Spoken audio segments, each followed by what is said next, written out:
Perkenalkan, nama saya Justinia Betty, NIM 103-2024-0095, Prodi Manajemen Pendidikan Kristen semester 2, mahasiswa Institut Agama Kristen Negeri Kupang. Di video kali ini, saya akan membahas tentang komponen manajemen berbasis sekolah. Namun sebelum dari itu, kita harus tahu apa itu manajemen berbasis sekolah. Pengertian manajemen berbasis sekolah.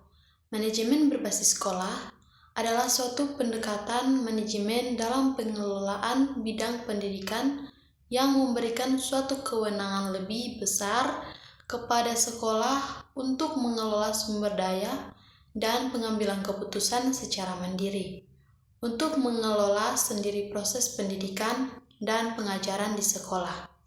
Dalam penerapan manajemen berbasis sekolah, beberapa komponen sekolah yang perlu dikelola yaitu kurikulum dan program pengajaran, tenaga kependidikan, kemuridan, sarana dan prasarana pendidikan, dan pengelolaan hubungan sekolah dan orang tua atau wali murid.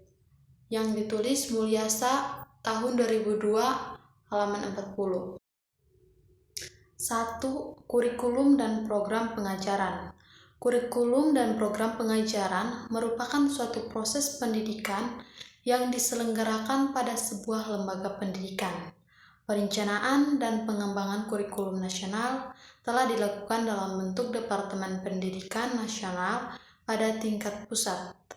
Akan tetapi, sekolah juga bertugas dan berwenang dalam mengembangkan kurikulum muatan lokal sesuai dengan kemampuan dan kebutuhan masyarakat setempat, serta sosial budaya yang mendukung pembangunan lokal sehingga peserta didik tidak terlepas dari akal sosial budaya lingkungan. Mulyasa 2002. 2. Manajemen tenaga kependidikan. Peningkatan prestasi kerja dapat dilakukan dengan meningkatkan sumber daya manusia di lingkungan sekolah, kepala sekolah, guru, dan karyawan, dengan cara meningkatkan kegiatan-kegiatan yang menunjang pada kinerja seluruh unsur sekolah.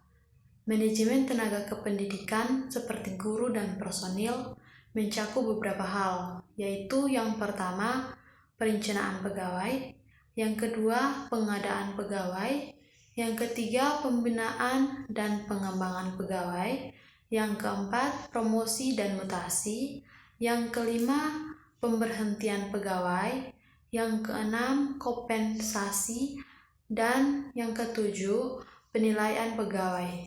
Yang ditulis Mulyasa tahun 2002. 3. Manajemen kesiswaan. Salah satu bentuk tugas sekolah di awal tahun pembelajaran baru adalah menata siswa. Manajemen kemuridan merupakan salah satu penataan dan pengaturan kegiatan yang berhubungan dengan peserta didik atau murid.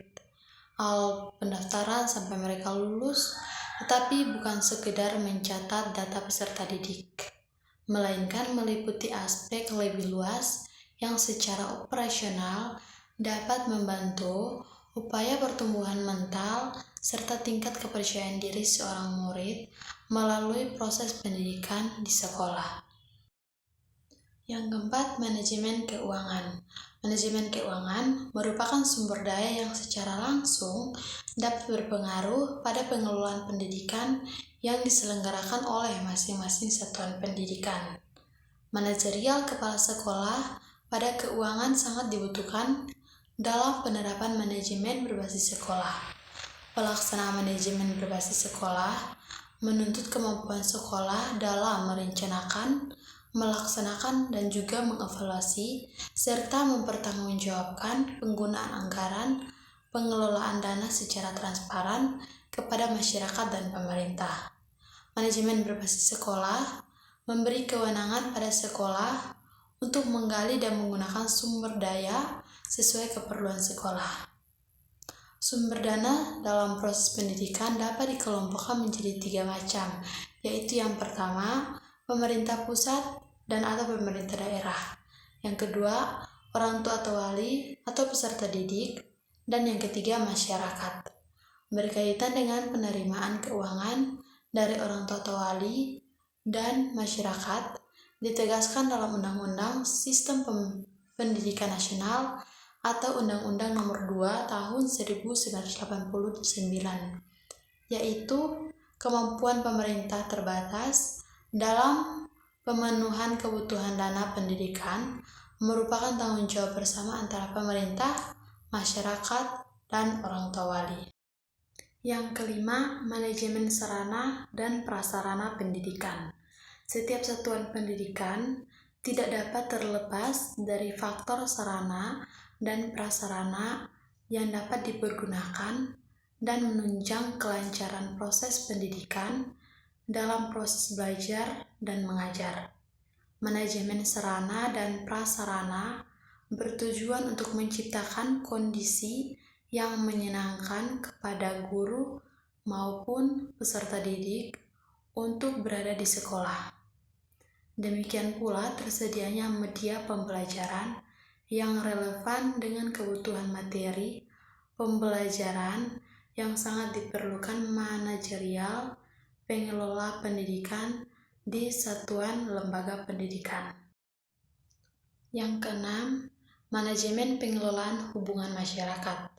Hubungan antara sekolah dengan orang tua murid serta masyarakat pada hakikatnya merupakan suatu sarana yang sangat berperan penting dalam membina dan mengembangkan pertumbuhan pribadi murid di sekolah. Sekolah dan orang tua wali murid memiliki hubungan yang sangat erat dalam mencapai tujuan sekolah atau pendidikan secara efektif dan efisien. Ghafar dalam Mulyasa menyatakan bahwa hubungan sekolah dengan orang tua wali murid bertujuan antara lain 1. Memajukan kualitas pembelajaran dan pertumbuhan murid. Yang kedua, memperkokoh tujuan serta meningkatkan kualitas hidup masyarakat. Dan yang ketiga, mengarahkan masyarakat untuk menjalin hubungan dengan sekolah, yang ditulis oleh Mulyasa pada tahun 2002. Sweet but a psycho, a little bit psycho.